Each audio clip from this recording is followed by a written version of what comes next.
Hello everyone, Paul Venice here. Just thought I'd make a quick video, short video about, about addiction and where I'm at in my life and the things I've got going on. And, I just thought just come on and just babble a little bit. But first and foremost, I want to give a very good friend of mine, a brother to me, a quick shout out. I won't mention his name, but I hope he'll watch this, and just want to just wish him all the best of luck. And, whatever God throws at you, whatever God throws at this man, he turns it into a positive. And he's going through so much at this moment in time, and he just never stops smiling. And he's just an inspiration to me, because I just think I can be so down and suffer with so much crap over the smallest things, and then I can overthink so much that can drive me insane, to the point where I think about using, I obsess about things that change the way I feel. And I have this man in my life who's going through so much and struggling with so much, that he's just so positive. He's just so positive with the things that are getting flung at him. He's right with God. He shines a light every day in my life. And, I hope you watch this, brother, because you just mean the world to me. I'm going to miss you so much as well, bro. But it's not going to be forever. I'll always be here for you, bro. Anyway, back to this disease of addiction. I've struggled the last few months. I've struggled. I haven't used. I've been clean. A lot of things have been coming my way where I've got to deal with and just move on and roll with the punches and just get on with it. And staying clean through these times is really, really hard. It's hard. You've got to hand your shit over to a higher power, and ask for guidance and speak to other addicts, and reach out and take on suggestions, and and just roll with the punches and just get on with it. It's like, it's not about just getting on with it. It's about doing the steps, moving on, waking up in the morning and doing the suggested things, speaking to a fellow recovering addict, handing your will of your life over to God, and doing all this stuff keeps me safe and stops me from using on a daily basis. I have got a new obsession, which is fixing me at the moment, which is tattoos. I can't stop getting them at the moment in time. I'm getting all types of tattoos all over me, one on my face, which the wife is not happy about, but I've promised her that's the only one I want to get on my face. It's a cross for my faith. But yeah, today I'm feeling good. Today I'm feeling positive. There's a lot of stuff in my life to be positive about. There's a lot of stuff. I have a beautiful family. I have a roof over my head. I have food in the cupboards. And what more is there to ask for? Do you know what I mean? I've been there where I've chased the fame, I've chased the reputation, I've chased the money, I've done all that. Do you know what I mean? And it just ends up being the downfall of me. It just ends up bringing me to my knees and taking me to a place where I just don't want to be here no more. Do you know what I mean?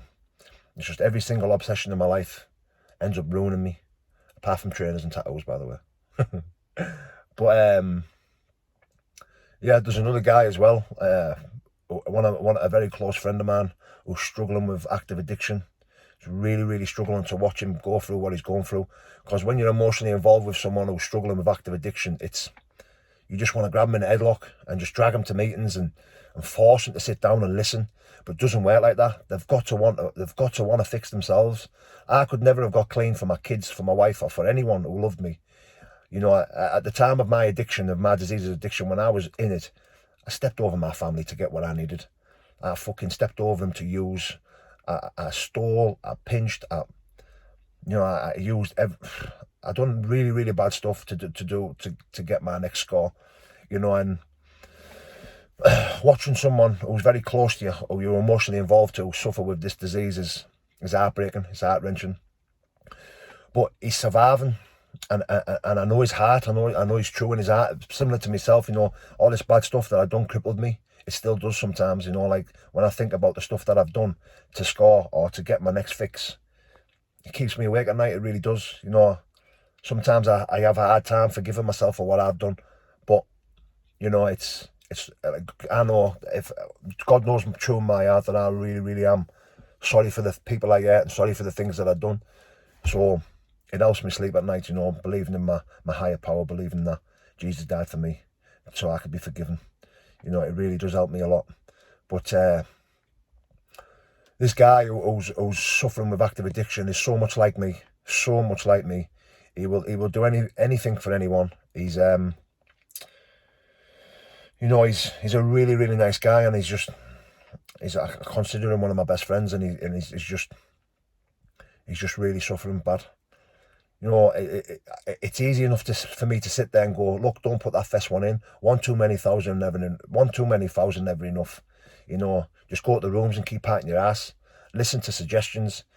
Don't look at the similarity. Don't look at the differences. Look at the similarities. You know, because in these rooms you meet people from all walks of life, and it's just amazing what happens in there. Do you know what I mean? It's like it's hard to sit in them rooms at first, and it's easy to look at the differences. Like, it's easy to look at someone and think, nah, I'm not like you, or nah, I'm not like you. You know, but at the end of the day, we all in them rooms because we have something in common, and that's this disease of addiction. The things we do, the way we think, the obsessive side of things that will end up killing us. You know, it's a killer, this disease. It really is. I've seen so many people die from it. I've seen so many family members suffering with it. So many good lads and friends suffering with it. You know, it's an absolute killer. You know, so I'm going to send this video direct to my friend who I'm talking about now, who's suffering with this disease, because I know there's a higher power watching over him. His family is such beautiful people, beautiful kids, beautiful wife. The world at his feet, man. World at his feet. Such a beautiful guy he is. You know, he'll do anything for anyone. But he's just destroying it. He's just destroying everything. He's everything in his life. You know, there's a saying in NA that you'll keep going out because you've not lost enough. And this is for you, mate. You'll know, you'll be so sorry when you've lost everything and you're at your rock bottom. You know, where the place I was at, the reason why I got clean is because I was at my rock bottom. I was on the streets. My wife didn't want to look at me no more. My kids were I was on the verge of losing my kids. You know, I ended up in prison. You know, it was a place I'd never thought I'd end up, but I don't know why, because of the things I was doing. But I just couldn't. I felt like I couldn't go any lower. So the only place for me now was up. And when I walked into recovery, I give it me all. You know, I learned the lingo. I worked at the steps. I got myself a sponsor. You know, I spoke to recovering addicts every single day. I've done as many meetings as I could every week. You know, and I got well. I got better. You know, it was easy to go a week without using, a month without using, 90 days, a year, 2 years. You know, and I couldn't believe it. You know, I had the life beyond my wildest dreams, which wasn't about money. It wasn't about the material things. It was all about waking up in the morning and not having to think about using. I had a choice. And the choice was, I didn't have to take a drug today. I didn't need to get out of my head. I didn't need to put something inside me to make myself feel better. I was there and I loved it. And I'm here now today. You know, today I have a choice. I'm clean. I'm serene. You know, I'm happy. You know, everything's cushy. But, you know, it's not always a bed of roses for me. You know, I can be my own worst enemy. You know, I can get involved in stuff that I shouldn't get involved in. I can make a decision on a day which can absolutely ruin me. You know, and it's just the way I am. It's just obsessive thinker, a people pleaser, and it's just all these things, all these defects that I have can come up on a daily basis. But if I work hard, they don't come in. They do not creep in. You know, I have so many good people around me. My mother, my father, you know, Christians, mothers in recovery. You know, my little sister's in recovery as well. You know, my little sister, she's like my big sister in NA, in recovery. I can speak to her constantly and she can advise me. You know, the bond I have with my family is second to none. My wife, my biggest fan, she's my everything. My wife is so good at keeping me grounded. I can get something in my head and I can speak out loud and she'll go, no. Do you know, and I instantly go, oh yeah, you're right, like, you know, and this woman, she's my rock, do you know what I mean? Well, all I'm saying is, like, these relationships I've had to work hard at, you know, being a good son, being a good brother, being a good husband and being a good father, it hasn't come overnight. It's 10 years of hard graft, of staying clean and working hard to keep what I've got, what means the world to me, you know. And no, I'm very happy today. I'm very happy today. I just thought, you know what, pull your phone out and make a video. You know, there's people out there who have messaged me and sent lovely comments and said, look, why aren't you making videos? You know, they're very positive, and I've got loads from them. You know, so I thought, you know what, because I do get a lot of shitty messages where people, you know, the usual shite. But so what? You know, I'm not bothered if 100 people watch this and one person gets a bit from it, then that's job done. This video done. Do you know what I mean? I'm happy with that. I'm happy with that.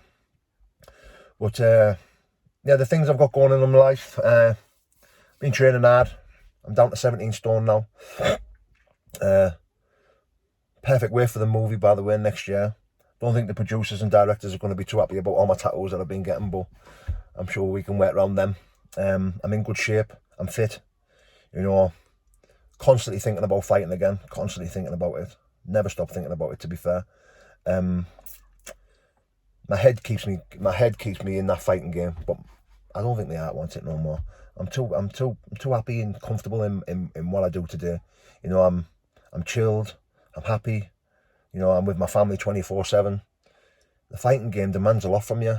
It demands time, effort, training, food. There's a lot that it demands from you. So I'm not saying I never will. You know, my heart could change tomorrow, and I'm thinking, right, fuck it, let's give it 100%. Let's get at it. But then today I can't be asked. You know, today I'm cushy. I'm happy. I want to eat a full English breakfast when I want one. Do you know what I mean? It's the fitness, the road work. I don't know that I can be asked with all that. I enjoy taking over in the gym, but you know, for them people who ask me about training as well, you know, the training that I do is high intensity, high reps, and I change from month to month. Sometimes I will see how strong I am and I'll do the 1 rep max for a couple of weeks and try and gain weight and put size on. But then the training that I'm doing now is, I'm old school me. I'll do like a push-pull. But I'll do, on the Monday, I'm doing chest or shoulders, and I'll do back, you know, and then I'll do the legs. I try and do my legs on a Saturday or a Sunday, but I'll have a day off during the week. Whenever I feel like having a day off, I'll have a day off. I drink plenty of protein, you know, dibble and dabble with bits of supplements, but not much. You know, yeah, it is what it is. People are asking me about my trainer collection as well. I've stopped buying trainers. I've calmed down on it a lot. You know, I think I have enough to last me for a lifetime. But I've been thinking about doing a bit of research around my trainers and looking at certain ones that have increased in price. I might bang them up for sale and stuff like that. I've got a couple of pair of Off-Whites, a couple of Supreme Tiens. You know, yeah, my new addiction now is my tattoos. You know, I've got my memorial arm, my autistic stuff. You know, my hand wrap for my fighting. I've got my fighting tattoos. You know, my family portraits. I'm fighting style on this arm, but yeah, my tattoo artist is Spike Tattoo. Spike Longstaff. He's in South Bank, Middlesbrough. He's a brilliant tattoo artist, by the way. You know, we've built a good friendship. He's a lovely lad.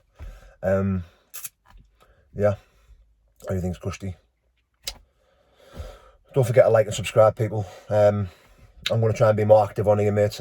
Try and keep more positive. Try and get more videos made these next few weeks. You know, just leave a comment if there's anything else you want to hear me talk about.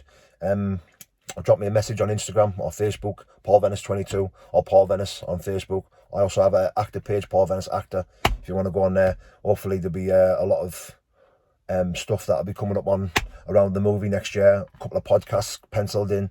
Try and get more active and try and stay more positive. Thanks for tuning in, guys. Thanks for listening. God bless. Take care.